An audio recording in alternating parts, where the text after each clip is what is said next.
নমস্কার, গীতার রান্নাঘরে সকলকে স্বাগত।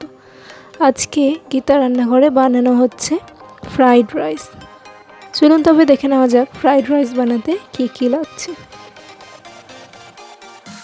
ফ্রাইড রাইস বানাতে আমাদের লাগবে ভাত বা রান্না করা চাল, গাজর, বিনস, কাজু, কিশমিশ, তেজপাতা, এলাচ, তেল, ঘি, নুন এবং চিনি।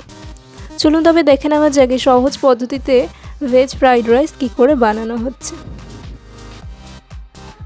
তেলের মধ্যে ঘি, গাজর, বিনস এবং মিষ্টি, তেজপাতা, এলাচ এগুলো দিয়ে ভালো করে মিক্সড করে নিতে হবে।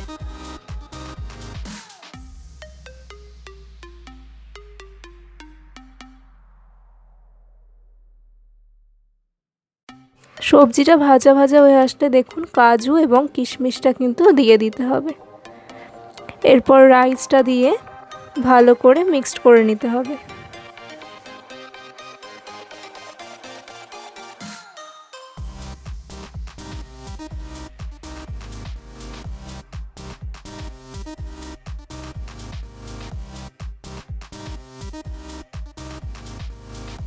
দেখুন অতি সহজেই কিন্তু ফ্রাইড রাইস তৈরি হয়ে গেছে।